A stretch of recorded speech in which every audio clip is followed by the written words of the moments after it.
मित्रों, यदि आप भी दिव्यांग की कैटेगरी में आते हैं, दिव्यांग किसी भी तरह का हो सकता है, या फिर आप महिला हैं, महिलाओं में भी किसी भी कैटेगरी में है, जैसे कि विधवा है, परित्यक्ता है, एकल महिला है, पति पत्नी दोनों का सिलेक्शन हो रखा है, या पति पत्नी में से दोनों में से किसी एक की पहले से जॉब है, तो ये वीडियो आपके लिए खास है, क्योंकि इसमें आपसे रिलेटेड ही सारी जानकारी मैं आपको देने वाला हूं।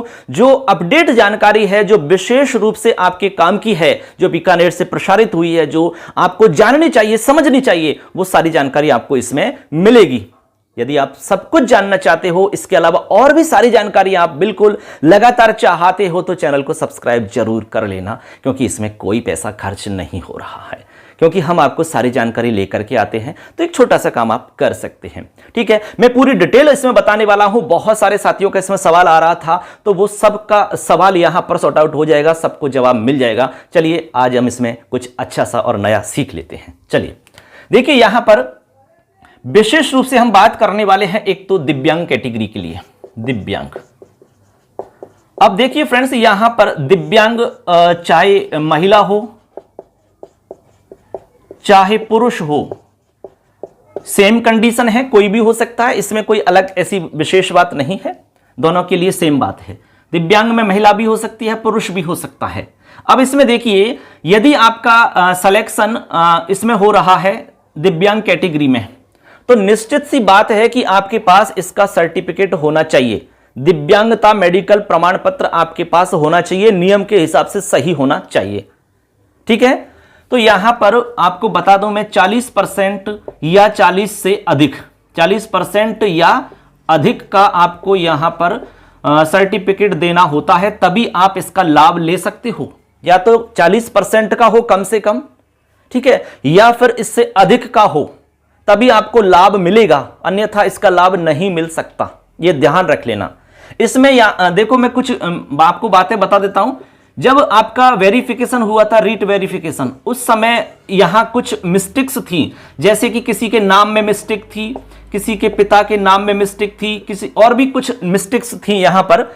वो मिस्टेक यदि आपने सही करवा ली है तो बिल्कुल ठीक है, और यदि नहीं करवाई है तो आपको प्रॉब्लम आएगी, क्योंकि उस समय तो शपथ पत्र ले लिया था आपसे, स्वघोषणा भरवा ली थी आपसे कि भाई ये मिस्टेक है मेरी, मैं भविष्य में इसको सही करवा लूंगा, इससे मेरी भर्ती में या कुछ भी प्रभावित होता है, कुछ भी किसी भी तरह का मामला, तो उसका मैं स्वयं जिम्मेदार रहूंगा, ये आप पहले दे चुके हैं।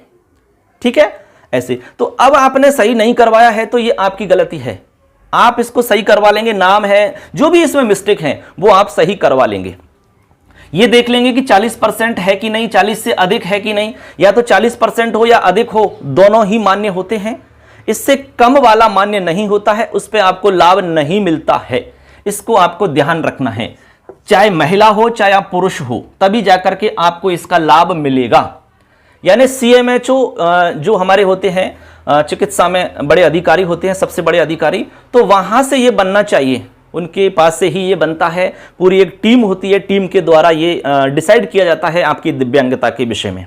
ठीक है, इसके अलावा एक बात और मैं आपको बता देता हूं, जैसे मान लो जिस जिले में आपका सिलेक्शन हुआ है, ठीक है, उस जिले के अंदर भी आपकी पुनः एक बार जांच होगी, आपकी दिव्यांगता को पुनः एक बार मेडिकल टीम के द्वारा देखा जाएगा कि वास्तव में जो आपके सर्टिफिकेट में 40% या 50% या 60% लिखा गया है, वो वास्तव में सही है कि नहीं है। इसकी जांच एक बार पुनः होगी।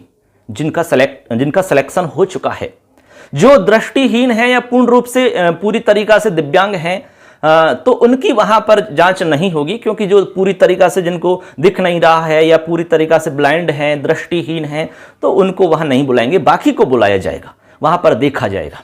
ठीक है ना, ये एक प्रोसेस है। इसके बाद में हम बात करते हैं महिलाओं की। ये तो दिव्यांग वाली बात हो गई, इसमें क्लियर हो गया होगा आपके, किसी भी तरह का कोई डाउट अब नहीं रहना चाहिए। अब महिलाओं से संबंधित है जो कई तरह के सवाल आ रहे हैं, आपके भी सवाल इनमें हो सकते हैं। जैसे नंबर 1 पर है विधवा महिला। विधवा, यदि विधवा कैटेगरी में आप आते हैं, विधवा से आपका सिलेक्शन हो रहा है, आपने पहले डॉक्यूमेंट्स दिए होंगे, उनमें यदि किसी भी तरह की कोई गड़बड़ थी, कोई मिस्टेक थी, तो अब सही करवा लेना, नहीं तो ज्वाइनिंग के टाइम पे आपको दिक्कत आनी है, निश्चित है। अब देखिए आपको देना क्या है, अब आपको तैयार रखने हैं आपके पास क्या, आज दिनांक तक ध्यान रख लेना ये, आज दिनांक तक आपने पुनर्विवाह नहीं किया है, पुनर्विवाह नहीं किया है, इसका आपको शपथ पत्र देना है, समझ लेना अच्छे से। इसके बाद में अपने पति का मृत्यु प्रमाण पत्र आपको देना है साथ में। यह चीज आपके पास होनी ही चाहिए, तभी जाकर के आपको इस कैटेगरी में लाभ मिल सकता है।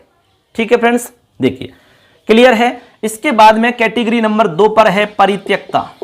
परित्यक्ता, परित्यक्ता का मतलब है डिवोर्स। जिनका डिवोर्स हुआ है, परित्यक्ता हैं, उनके लिए क्या देना होगा? सेम कंडीशन है, आज दिनांक तक आपने पुनर्विवाह नहीं किया है, इसका शपथ पत्र देना होगा, एक चीज। इसके अलावा जो कोर्ट से आपको विवाह विच्छेदन डिक्री मिलती है, वो आपको लगानी होती है। इसमें किसी भी तरह का कोई नाम वगैरह में मिस्टेक हो, किसी भी तरह की गड़बड़ हो तो आप सही करवा लेना। गड़बड़ हुई तो फिर दिक्कत आएगी। ज्वाइनिंग के समय ये सब चीजें देखी जाएंगी, बारीकी से एक एक चीज को विश्लेषण करके देखा जाएगा वहां पर, क्योंकि ज्वाइनिंग दे रहे हैं अब तो, इसलिए सब कुछ अच्छे से देखकर ही आपको ज्वाइन करवाया जाएगा। ठीक है ना। तो परित्यक्ता जो भी हमारे साथी हैं उनको समझ में आ गया होगा कि किस तरह से आपको ये चीजें तैयार करनी और क्या होना चाहिए इसमें।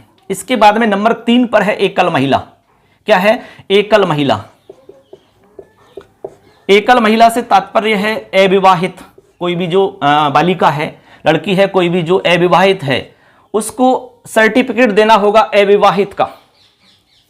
आप सोच रहे होंगे इससे क्या होगा? इससे आपको प्राथमिकता में रखा जाएगा, आपको इससे लाभ मिलेगा, काउंसलिंग में आपको इससे लाभ मिलेगा, इसलिए आपको अविवाहित वाला सर्टिफिकेट यहां पर देना है। इसके बाद में आगे है पति पत्नी। पति पत्नी दोनों में से एक जॉब में है ऑलरेडी, एक ऑलरेडी जॉब में है शिक्षा विभाग के अंदर ही। ठीक है, एक ऑलरेडी जॉब में है, तो यहां पर लाभ क्या मिलेगा? जैसे मान लो पति नौकरी में है ऑलरेडी और पत्नी का नंबर अब आ गया है, एक ही जिला दोनों को मिला है, मतलब पति जैसे करौली में है, पत्नी को भी करौली जिला आवंटित हो चुका है, तो आपको पति का सेवारत प्रमाण पत्र देना होगा। सेवारत प्रमाण पत्र आपको प्रस्तुत करना होगा। इससे क्या होगा? इससे यह होगा कि आपकी दोनों की पोस्टिंग एक जगह कर दी जाती है, ये इसमें लाभ मिलता है। एक जगह आपको रखा जाएगा, उसमें देखा जाएगा कि भाई पास में कौन सा स्कूल है, पास में आपको लगा दिया जाता है, इससे ये लाभ होता है। ठीक है, इस तरह से आप समझ गए होंगे कि दिव्यांग और महिलाओं से संबंधित क्या खास विशेष बातें हैं। ये सारी चीजें आपको समझ में आनी चाहिए और इसी के अकॉर्डिंग आपको सारे दस्तावेज डॉक्यूमेंट्स तैयार रखने हैं। ये सारी चीज आपके पास होनी चाहिए, नहीं है तो गड़बड़ होगी, आपको निश्चित रूप से इसका खामियाजा भुगतना पड़ेगा, दिक्कत आएगी ज्वाइनिंग के समय। तो हम ये चाहते हैं कि भाई आपको किसी भी तरह की कोई प्रॉब्लम नहीं आए, इसलिए हम आपको सारी चीज यहां पर वीडियो के माध्यम से बताते हैं। इसके अलावा और भी कोई अपडेट आएगी, किसी भी तरह की कोई जानकारी होगी, आपके कोई भी सवाल होंगे तो उनको भी मैं जरूर बताऊंगा। निश्चित रूप से आप अपना सवाल पूछ सकते हैं। और लास्ट में फिर आपसे कहना चाहूंगा कि ये सारी जानकारी आपको हमारे चैनल पर मिलती रहेगी, हमेशा मिलती है। ज्वाइनिंग कर लोगे उसके बाद में भी बहुत सारी ऐसी बातें हैं जो आपको जाननी बहुत जरूरी हैं, तो आपको इधर उधर कहीं भी ढूंढने की आवश्यकता नहीं पड़ेगी। इस चैनल पर आपको वो सारी चीजें मिलती रहेंगी। तो चैनल को सब्सक्राइब करके जरूर जाना, क्योंकि ये सब फ्री का काम है। और वीडियो अच्छा लगता है तो लाइक कर देना। अपने दोस्त जितने भी हैं, रिश्तेदार हैं, पड़ोसी हैं, उनको भी भेजिए यार, क्योंकि उनको भी ये चीजें पता चलना चाहिए। ठीक है, पुनः सबके लिए अग्रिम बधाई, बहुत बहुत शुभकामनाएं, धन्यवाद।